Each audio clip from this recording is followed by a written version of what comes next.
ყველა საჯარო მოხელეს, მინდა უთხრა, ვინც გაანთავისუფლეს, რომ ყველა იქნება აღდგენელი. ვინც გამოთქვა პროტესტი, ყველა იქნება, ესე თქვა, ღირსეულად დაბრუნებული თავის სამუშაოებზე და უკეთეს სამუშაოებზე.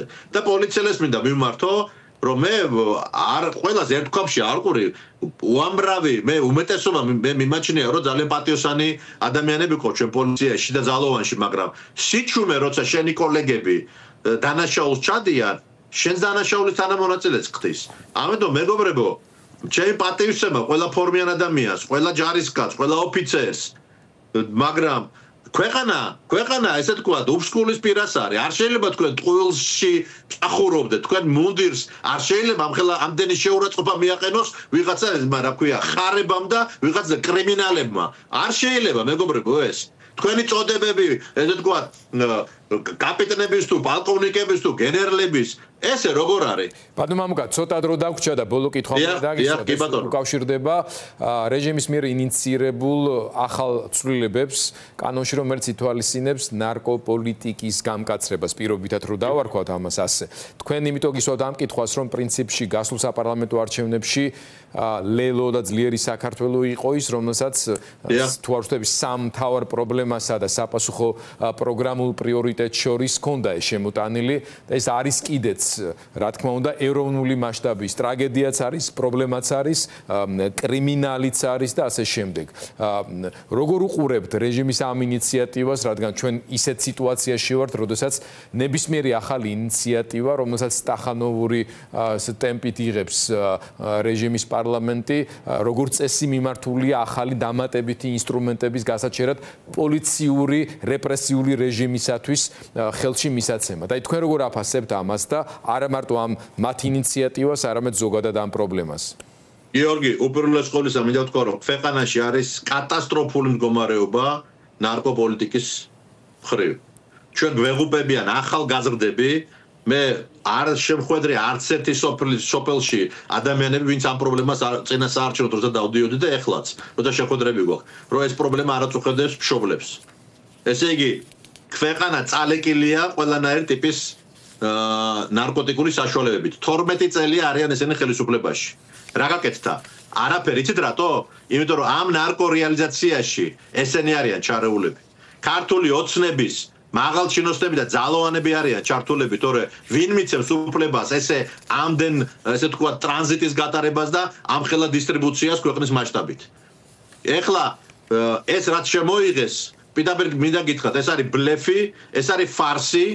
უბრალოდ მათ წაიკითხეს კვლევებში, რომ ნარკო მდგომარეობა და ნარკომანია ქვეყანაში ძალიან ბევრ ადამიანს აწუხებს, მოსახლეობის უმეტესობას აწუხებს, იმიტომ რომ შვილები ეღუპებათ და გვეღუპებათ, ჩვენი შვილები არიან ისინი ყველა და მიუხვდნენ, რომ რაღაცა ზომა უნდა მიიღონ, მაგრამ როგორც ანტიკორუფციული სამსახური შექმნეს, რომელიც ემსახურება ხელმძღვანელი ეგრეთ წოდებულ პრემიერ-მინისტრს და არც ერთი კორუმპირებული მაღალჩინოსანი არ გამოუვლენიათ, არც ერთი არ გამოუვლენიათ. როგორ შეიძლება პრემიერს ესე თქვა ექვემდებარებოდეს ანტიკორუფციული ხელმძღვანელი?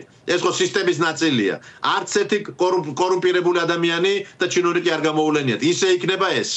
იმიტომ რომ მათ უკვე გადანაწილებული აქვთ შიდა ბაზარი, ტრანზიტი, აკეთებენ უზარმაზარ ფულს ჩვენი შვილების სიოცხლის და სიკვდილის ხარჯზე.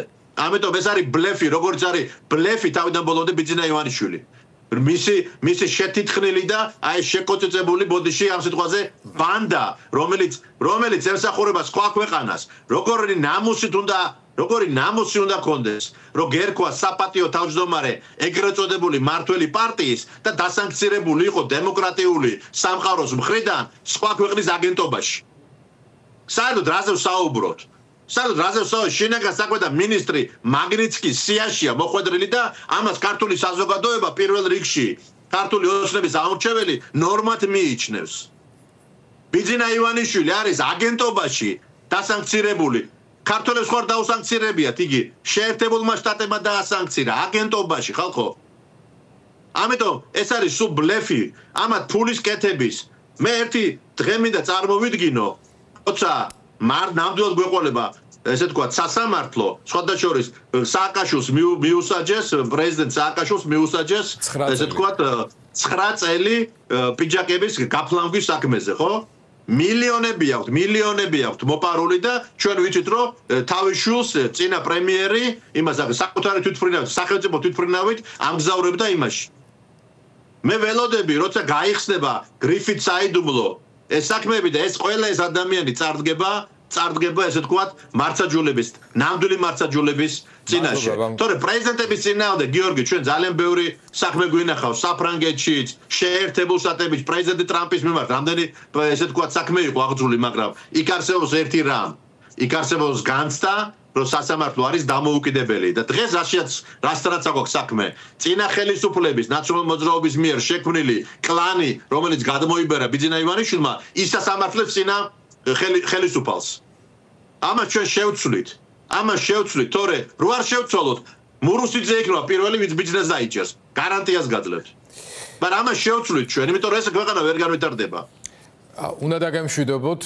მადლობა გადაცემაში მადლობა თქვენ და ბოდიში აღელვების კი მაგრამ ეს ვთქვა დამთავრდეს ამ ქვეყანაში ამ ქვეყანას უზარმაზარი პერსპექტივა აქვს განვითარების არაჩვეულებრივი ახალგაზრდები ყავს არაჩვეულებრივი და რითი ვარ დაკავებულები 21 საუკუნეში იმის მაგრად რომ ინოვაციები, სამუშაო ადგილები და დემოკრატიულ სამყაროსთან რაღაცა საერთო საწარმოები და მეცნიერება განავითაროთ, ჯანმრთელობა ჯანდაცვა განავითაროთ, განათლება განავითაროთ, რითი ვარ დაკავებულები?